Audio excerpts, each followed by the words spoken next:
السلام عليكم ورحمة الله وبركاته. أهلا بكل طلاب الثانوية العامة اللي بيشوفوا الفيديو ده. أنا عارف إنك دلوقتي نتيجتك ظهرت وبتستعد لمرحلة جديدة، يمكن تكون بتفكر في مستقبل مختلف عن الكليات التقليدية، وبتسأل نفسك أنا مش عايز أدخل كلية وخلاص، لأن أكيد في مجالات تانية ليها مستقبل.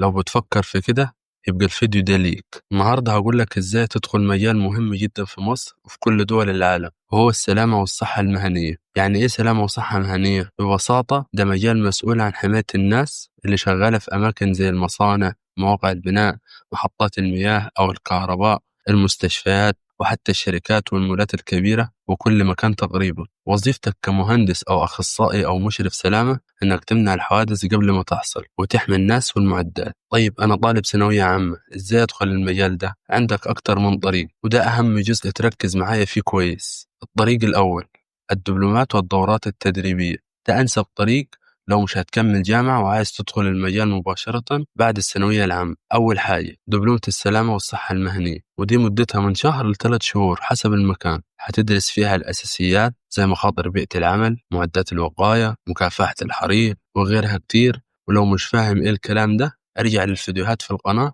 هتعرف باختصار كل حاجة عن المجال، وبتاخد شهادة معتمدة تقدر تشتغل بيها بعد كده. تاني حاجة تقدر تعملها بعد دبلومة السلامة هي إنك تاخد كورسات إضافية زي الإسعافات الأولية، ودي ممكن تاخدها من الهلال الأحمر، مكافحة الحريق، ودي ممكن تاخدها من الحماية المدنية، أو دورات في إدارة المخاطر. الكورسات دي بتقوي السيرة الذاتية بتاعتك وتخليك مميز. تالت حاجة المكان اللي تقدر تاخد منه دبلومة السلامة والصحة المهنية هو معهد علوم السلامة، وليه فروع في جميع المحافظات.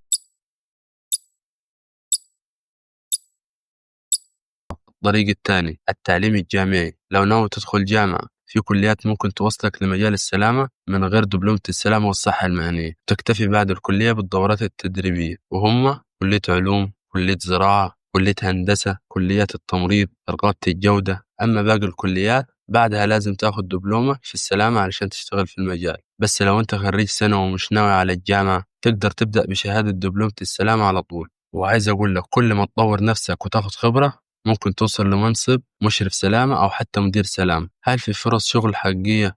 طبعا، مجال السلامة مطلوب في كل الشركات الكبيرة، في وظائف بتنزل يوميا تقريبا سواء في الحكومة أو في القطاع الخاص. المرتبات بتبدأ من 4000 ل 9000 جنيه في البداية، وممكن توصل لأكتر مع الوقت والخبرة. نصيحة شخصية ليك، لو أنت جد في الموضوع ابدأ بالدبلومة أو كورس حتى لو بسيط، انزل تدريب أو تطوع في أي مكان. مهم تكون نفسك وتبدأ تجمع خبرة. لو بتحب التنظيم وعندك مسؤولية وعايز تشتغل في مجال دايما مطلوب أنصحك جدا بالمجال. لو محتار تبدأ منين اكتب لي في التعليقات وأنا هساعدك. وفي الآخر عايز أقول لك مجال السلامة مش بس شغل، دي رسالة. أنت بتحمي أرواح وبتمنع كارثة قبل ما تحصل، وده يخلي شغلك له قيمة كبيرة جدا. لو عايز دايما تعرف أكتر عن المجال تابعني، وما تنساش تعمل لايك وتشارك الفيديو مع أصحابك اللي محتارين بعد الثانوية، وما تنساش تشترك في القناة لو مهتم بالمجال ده. أشوفكم في فيديوهات تانية كتير.